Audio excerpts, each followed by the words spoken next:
What's good, Liberators? Fingers here, DX2 Demon Review, and today we are talking about the most loyal of dogs. The master of the Gaia Bull Gay. The Genma Chulainn, or Chulainn, or Cuckoo Kachu, whatever you want to call him. A gallant Celtic hero, son of the sun god Lo. His weapon is the mighty spear, Gaia Bolgay, or Gay Bulge, as it is known stateside. His good looks could be deceiving, for in battle he is ferocious, tearing down his enemies and wiping out entire armies. A freak accident at the summoning portal caused these demons with a different appearance to appear, and you just gotta love that translation, the clunk. Oh God, the clunk. Appearance to appear, but hey, Hollywood writers seldom do better in 2021. Let's check out the status of the dimensional Chulainn.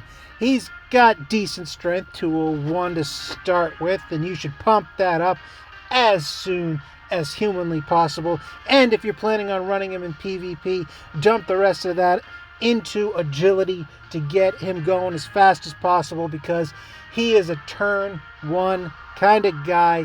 You need him going first if you're running him at all. And he's got his agility falls into that heavy hitter agility frame where all the real heavy hitters, physical heavy hitters, tend to have around 160-ish agility. So I have his agility right here, as you can see, at 183, with only 19 Mitamas into that. And that's because several other heavy-hitting demons cap out at 183 agility. So when his agility matches theirs, you can place the turn order in any way you want without having to use lead brands. You just set them first in when you're choosing your demons. The slot on the far left is spot 1, the top slot is 2, the bottom slot is 3, and the slot on the far right is slot 4. So if all your demons have the same agility, your turn order will be wherever you placed those demons. So be aware, some fun inside baseball for you. And it lets you use, you play around with the Mitamas a little bit, match the agility or make the agility a little 1 point higher so they go first. It allows you to not need those lead brands and get those speed brands or something to that effect, something more useful in the mix. And that's especially important in PvP where every little bit counts. He nulls physical attacks. Fantastic. And he nulls force. Thematically appropriate, although these are both useless because anyone coming at you with a force attack has pierce, and anyone coming at you with a physical attack has pierce. And guess what? Chulainn has pierce on both. So you can see how useless these nulls are in 2021. Let's check out these skills. The first, transferable, epitome of aggression, plus 15% to physical hit rate. Desperately needed for this guy. Accuracy is of the utmost importance, especially with Chulainn. For physical demons in general, but for Chulainn, who has a multi-hit attack that can hit upwards of 12 times. So any one of those missing costs you 2 press turns, so you need to keep an eye out on that if you're going to roll the dice and run with this boy here.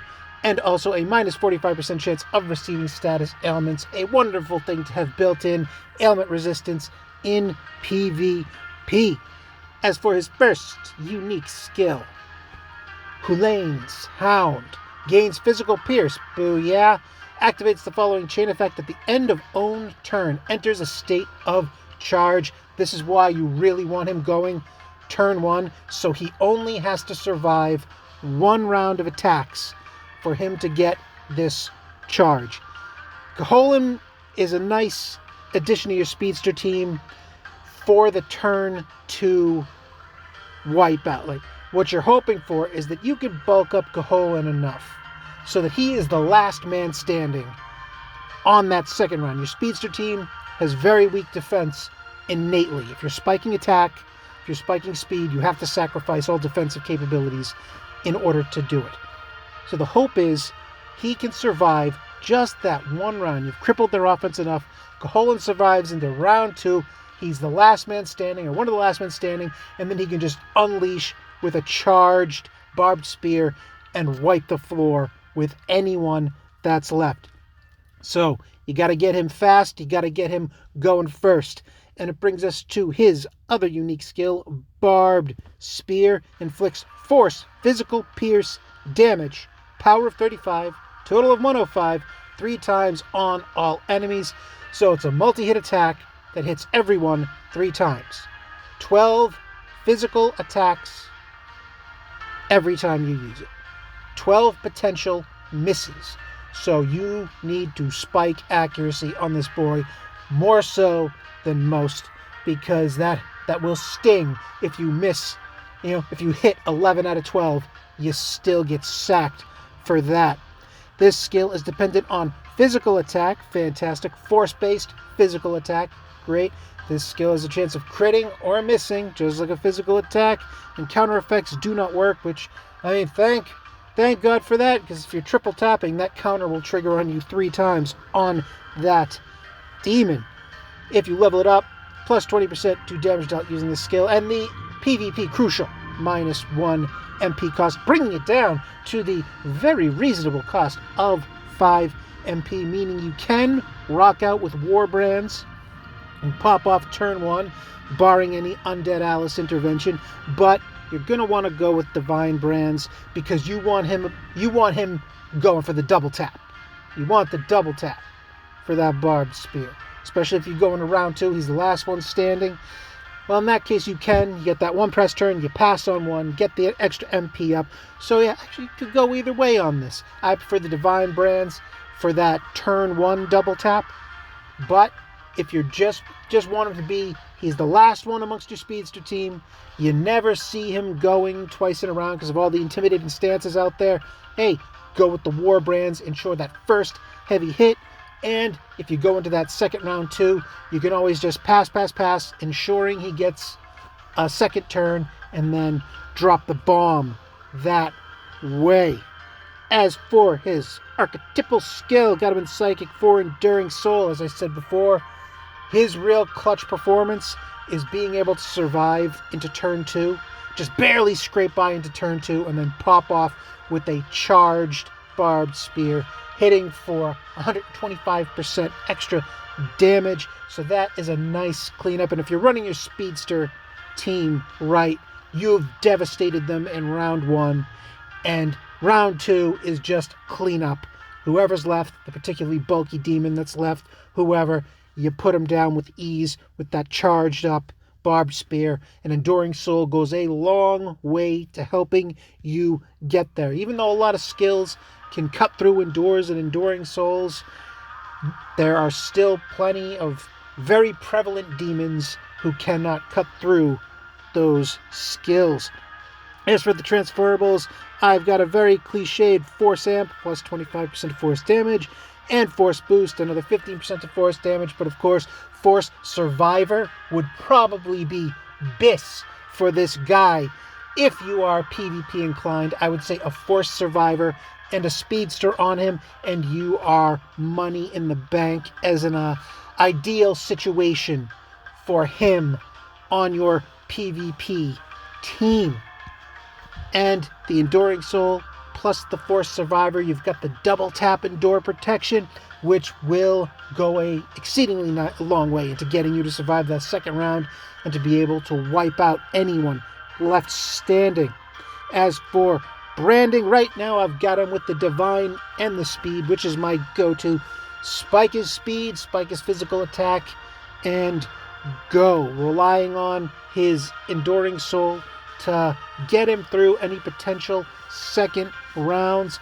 But a case can be made for those War Brands, and by that same totem, Life Brands, if that is your bent. If you have an unpaneled Chulainn, Life Brands could be a savior to get you into that second round so he can unleash that charged up Barbed Spear. And I would say Speed Brands are non-negotiable. You got to get them fast perhaps lead brands. If you're running him with casters and you want him in a turn where he crits, gets the half press turn, and allows your spellcaster to blast off and only use a half press turn, even if there's no weaknesses for whatever element you're shooting off with. And since his one attack pops off for 12 potential critical hits, there is a strong possibility he's going to crit at least once, especially if you put a little effort in your brands to raise up his crit rate. Something nice. As for the panels, panel 1 plus 15% to physical hit rate. A godsend. You need it. Combined with Epitome of Aggression, it'll give him a natural plus 30% to his accuracy. And if you got the Tsukakaja up and the Secunda on, which I highly recommend you do before you risk using Barbed Spear in PvP, you are pretty much guaranteed to hit all 12 times with Barbed Spear, that's the place you need to be. Never attack with physicals, especially multi-hit physicals, unless you got the Tsuk up and the Secund on. As for panel 2, activates the following chain effect when Chulainn's Hound is activated, enters a state of might, so not only will you charge, doubling your attack power after your first turn, you will also enter a state of might which guarantees the crit, which means 3 crits on all his hits on all enemies that are left standing. This is fan-freaking-tastic. Can't go wrong with that. So if you can pull it out, get it. Although, I would say go for panel 1 off rip, because guaranteeing Chulainn hits, first and foremost, should be your primary concern, especially when an attack, again, attacks 12 times, 12 potential misses.